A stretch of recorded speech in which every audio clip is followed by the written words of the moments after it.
So the sound you can hear there is young people playing tennis. And the reason you can hear that is I'm at the Leamington Lawn Tennis and Squash Club, sat here with the chair of the club, Jeanette George. Jeanette, welcome back to Life in Lem. Hi there, Tim. If you've not come across the Tennis and Squash Club before, it's rather hidden. It's on Guys Cliff Avenue at the end of an alleyway. And this is the first time I've been here today. You go to the end of the alleyway and it all opens in front of you. Something like, is it 12 tennis courts? Yes, 12 tennis courts and 6 squash courts, plus there's a gym as well. So a terrific facility, hidden in plain sight, really. We're here partly to tell everyone a little bit about the club and what we're getting up to, but in particular to share some exciting news about some holiday clubs that are available here for youngsters that have now broken up from school. So let's start with that. Jeanette, tell us a bit about the holiday clubs, who they're for and when they happen.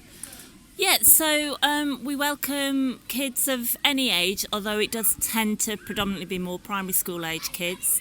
And they don't have to have played tennis or squash, because we offer squash holiday clubs as well before, and it's just a really fun day. So in the mornings we do a tennis based camp, and then in the afternoon it's squash based, and you can dip in to one or the other, or you can come and do a whole day, and you can sign up for the whole week, or you can sign up for individual days, and they have lots and lots of fun. So yeah, if you go along to the website, which is lltsc.co.uk, all the information about the holiday camps is on there. And I know my own kids used to love coming up and having fun days playing the racket sports. And this could be for someone who is has already played a little bit of tennis or squash, or someone that's totally new to it. Absolutely. We look at what they've done before, and the groups are separated out slightly by age and also slightly by ability, so everybody can have lots of fun.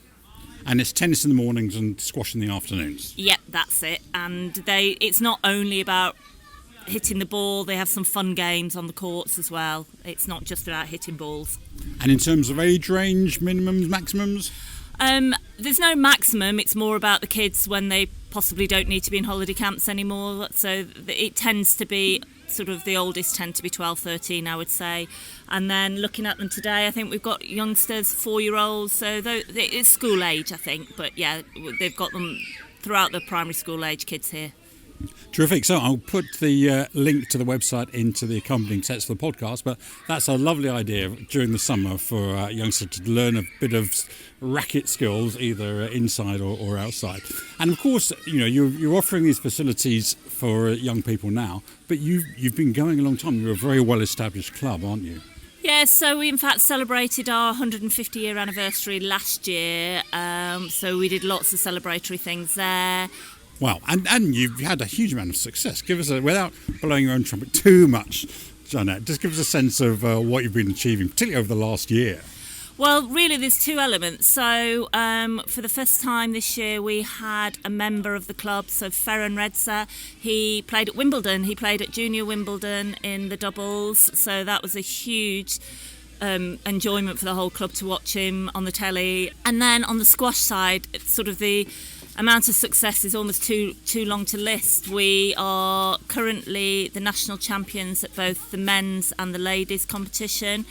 We won the Squash Super League, which was a new thing introduced this year for the first time, beating clubs from all over the country. We, our own squash coach this weekend became the over 35 national racquetball champion. As I say, the list is endless on the squash side.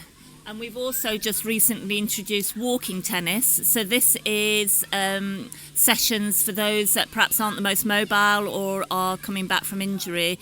And it's an adapted version of tennis where you've got to allow the ball to bounce twice. So it's slower, but still very skillful. So yeah, great way of getting out on the court.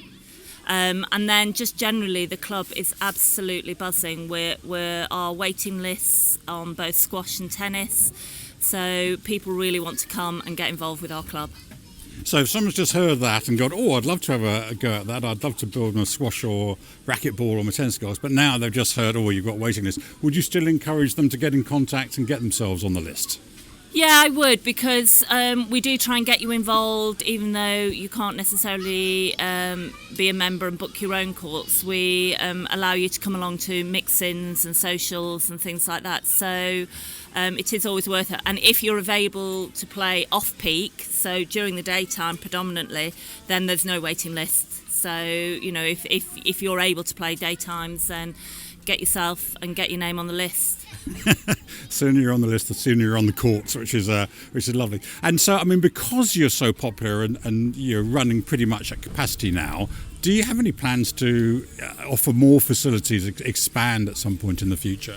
In fact, we have just submitted some pre-planning application to look at a new facility and about a mile from here that will have hopefully 4 indoor tennis, one of which will combine for pickleball, and also 4 indoor paddle courts. This will be a new facility for the club and for the area. There's lots of new paddle courts springing up, but none of them are indoors. It's all about providing opportunities to play. There'll be lots of community engagement, links with local schools. We're looking to link with other groups, underprivileged groups and things like that, so we can get everybody playing sport. So there's a big focus on that for us. So there we are. If you've got youngsters that want to play some tennis or some squash over the summer, then there's opportunities right now. If you're not a youngster but still want to play and you can play during off-peak hours, then you can get involved right now. If you need to play at peak times, then get yourself on the waiting list. Jeanette, thank you so much for joining us today. Thank you, Tim.